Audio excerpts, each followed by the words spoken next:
உலக மக்கள் எல்லோருக்கும் வணக்கம். குரு ஜோதிடம் வாயிலாக நான் உங்கள் ஜி கோபால் பேசுகிறேன். இப்போ மேசம் முதல் மேனம் வரை உள்ள 12 ராசிகளுக்கும் சனி பகவானுடைய வக்கர நிபர்த்தி பலன்களை பத்தி பேச போறோம்.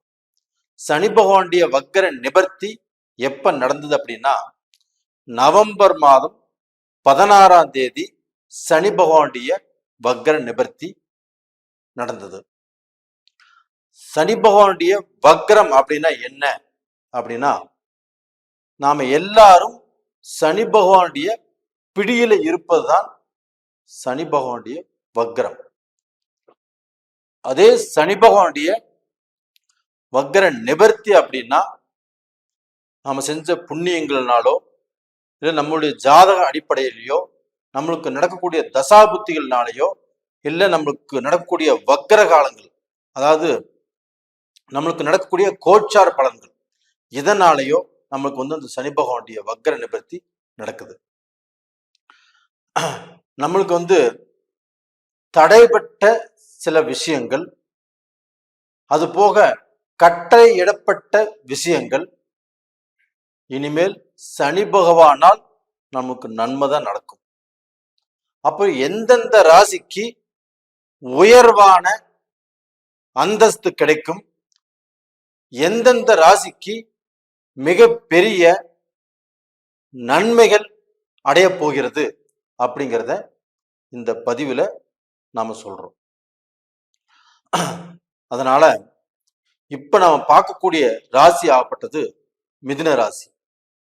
நவம்பர் 16ஆம் தேதி சனி பகவான் ஆகப்பட்டது வக்கர நிபர்த்தி அடைகிறார். அப்ப சனி பகவான் ஆகப்பட்டது வக்கர நிபர்த்தி அடைகிறார் அப்படின்னா, அந்த மிதுன ராசிக்கு இப்ப சனி பகவான் 9ஆம் இடத்துல இருக்கிறாங்க. அப்ப அந்த 9ஆம் இடத்தில் இருக்கக்கூடிய சனி பகவான் ஆகப்பட்டது வக்கர நிபர்த்தி அடைஞ்சு அதே 9ஆம் இடத்திலேயே இருக்கிறாங்க. அப்ப அந்த 9ஆம் இடத்தில் இருக்கக்கூடிய அந்த சனி பகவானால் இப்போ மிதுன ராசிக்காரர்களாகப்பட்டது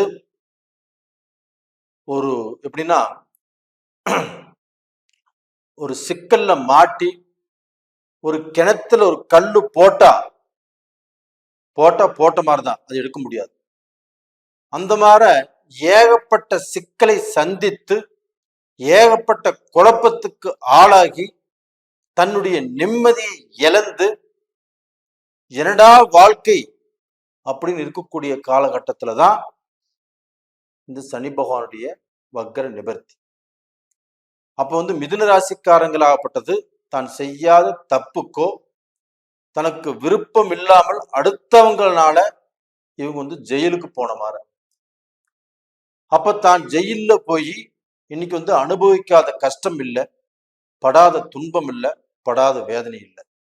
அப்ப நாம ஜெயில இருக்கிறது, நம்மளை ஜெயிலுக்கு அனுப்பிச்சவங்க இல்லை நம்மளை சுத்தி இருக்கிறவங்க எதிரிகள், துரோகிகள், நய வஞ்சகர்கள், நம்முடைய வளர்ச்சியை பிடிக்காதவர்கள், நம்ம முன்னுக்கு வரத பார்த்து சந்தோஷப்படாதவங்க, அவங்க எல்லாத்துக்குமே மிகப்பெரிய சந்தோஷம்.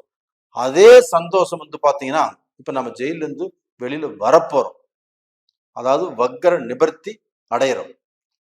இதை கேட்ட உடனே அவங்களுக்கு புல்லரிச்சிருச்சு. இனி இவங்க வெளியில வரப்போறான், இவன் என்னென்ன பண்ண போறானோ அப்படிங்கிற பயம் அவங்களுக்கு வந்துருச்சு. இப்ப நான் மிதுன ராசி, எனக்கு எதிரியை எப்படி வெல்ல வேண்டும், எதிரி என்னை அழிக்கணும்னு நினைக்கிறாங்கன்னா அவங்க நினைச்ச மாயத்திலேயே அவங்களை அழிப்பதற்கு என்ன வியூகம் பண்ணணும்னு சொல்லி எனக்கு தெரியும். அப்படி நான் உஷாரா இருந்த என்னையே இந்த சனி பகவான் ஆகப்பட்டது வக்கரத்துல வச்சு எனக்கு பல கஷ்டத்தை கொடுத்துட்டாரு, நல்லா செஞ்சுட்டாரு. ஆனா இப்ப நான் வக்கர நிபர்த்தி அடையிறேன். இந்த வக்கர நிபர்த்தி அடைஞ்சு நவம்பர் மாசம் 16ஆம் தேதி வக்கர நிபர்த்தி அடையிறேன். மார்ச் மாசம் 29ஆம் தேதி வரைக்கும் இந்த சனி பகவான் வக்கர நிவர்த்தி அடைஞ்சு ஃப்ரீயா இருப்பார். அப்ப நவம்பர் 16, டிசம்பர் 16, ஜனவரி 16, பிப்ரவரி 16, மார்ச் 16, 120 நாட்கள். அதுல ஒரு 10 நாட்கள், மொத்தம் பார்த்தீங்கன்னா 130 நாட்கள் ஆகப்பட்டது இந்த சனி வக்கர நிவர்த்தியால எனக்கு கிடைக்குது. இந்த இந்த கிடைக்கக்கூடிய இந்த 130 நாட்கள்ல கண்டிப்பாக நீங்கள் விஸ்வரூபம் அடைஞ்சு ஒரு மிகப்பெரிய இமாலய வெற்றியை அனுபவிக்க போறீங்க.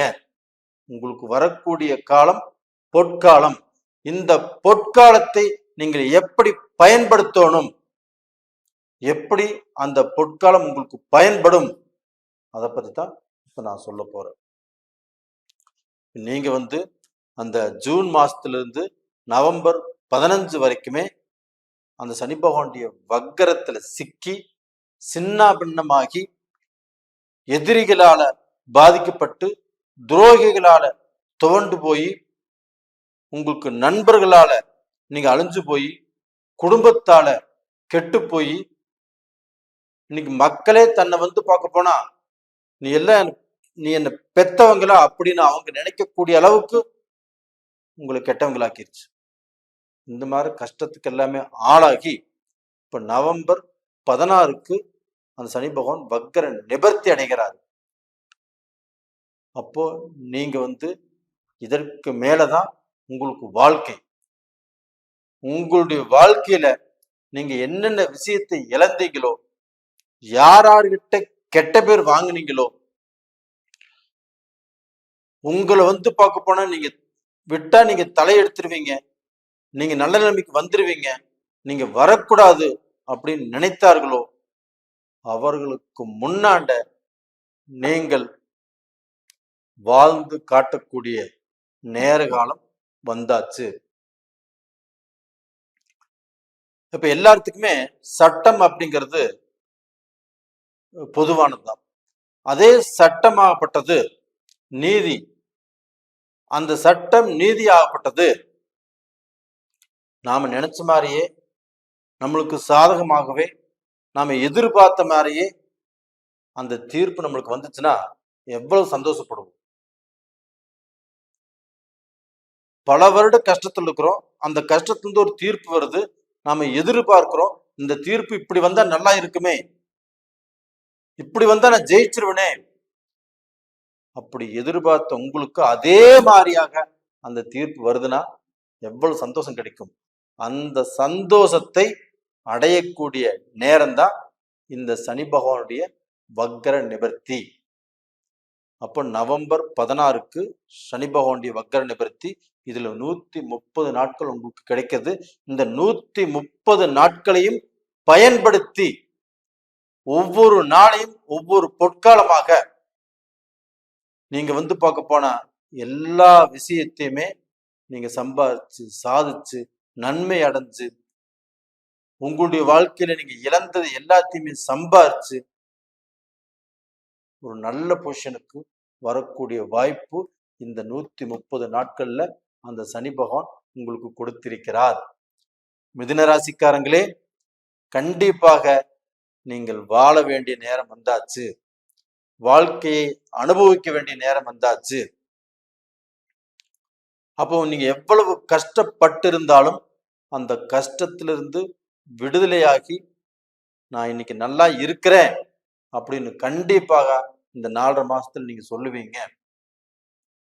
எங்க சார், எங்களுக்கு இருக்கிறதுக்கே இடம் இல்லை, எது செஞ்சாலும் நஷ்டமாக போயிட்டு இருக்குது, நான் வாழ்வதா சாவதா அப்படின்னு தெரியல, அவ்வளவு குழப்பத்தில் இருக்கிறேன், நானெல்லாம் எங்க வரப்போறேன், எனக்கு எங்க நல்லது நடக்க போகுது அப்படின்னு நீங்க நினைச்சீங்கன்னா அது தப்பு. உங்களுக்கு எந்த சனி பகவான் உங்களுக்கு எடுத்தாரோ அதே சனி பகவான் தான் உங்களை வாழ வைக்க போகிறார். அப்ப அந்த சனி பகவான் வக்கர நிவர்த்தி அடைஞ்சிட்டார். அப்ப இந்த 4.5 மாதத்துல கண்டிப்பாக உங்களுக்கு ஒரு நல்ல பலனை கொடுப்பார். அப்போ அந்த சனி பகவான் ஆப்பட்டது இப்போ 9ஆம் இடத்துல இருக்கிறாங்க. அந்த கும்பத்திலிருந்து மார்ச் 29ஆம் தேதி பெயர்ச்சியாகி 10ஆம் இடத்துக்கு போறாங்க. அந்த 10ஆம் இடத்துக்கு குருவுடைய வீட்டுக்கு போகக்கூடிய அந்த சனி பகவான் உங்களுக்கு மேலும் மேலும் உங்களை உயர்த்துவார். அப்போ உயர்த்தி உங்களுடைய வாழ்க்கையை அழகுபடுத்துவார். நீங்க மிகப்பெரிய சந்தோஷத்துல வாழ போறீங்க. அதற்கு அஸ்திவாரம் தான் இப்ப இந்த 4.5 மாசத்துல நீங்க போட போறீங்க. அப்ப இந்த 4.5 மாதத்துல வந்து பார்க்க போனா நீங்கள் செம்மையாக வாழ்ந்து நல்ல திருப்தி அடைஞ்சு அந்த 10ஆம் இடத்துக்கு சனி போகும்போது அந்த 10ஆம் இடத்துடைய எல்லா சுகபோக வாழ்க்கையும் அனுபவிக்க போறீங்க. நேயர்களே, இந்த பதிவு பிடிச்சிருக்குன்னு நினைக்கிறேன். பிடிச்சிருந்தா லைக் பண்ணுங்க, சப்ஸ்கிரைப் பண்ணுங்க, உங்க சொந்த பந்தங்களுக்கும் அனுப்பிச்சு வைங்க. இந்த பீரியட்ல நீங்க வந்து திருமணம் செய்யலாம். அதே சமயத்துல வாழ்க்கையில பாதிக்கப்பட்டு இன்னொரு வாழ்க்கை அமைச்சுக்கோன்னு நினைக்கிறவங்க அவங்களும் மறு வாழ்க்கை அமைச்சுக்கலாம். குழந்தை பேர் இல்லாதவங்களுக்கும் குழந்தை பேர் கண்டிப்பாக கிடைக்கும். இந்த சனி பகவானுடைய வக்கர நிவர்த்தியால கண்டிப்பாக நீங்கள் விடுதலை அடைகிறீர்கள். கண்டிப்பாக மிதுன ராசிக்காரங்களே நல்லா இருப்பீங்க. நேயர்களே, உங்களிடமிருந்து விடைபெறுவது உங்களின் ஜி கோபால். நன்றி, வணக்கம்.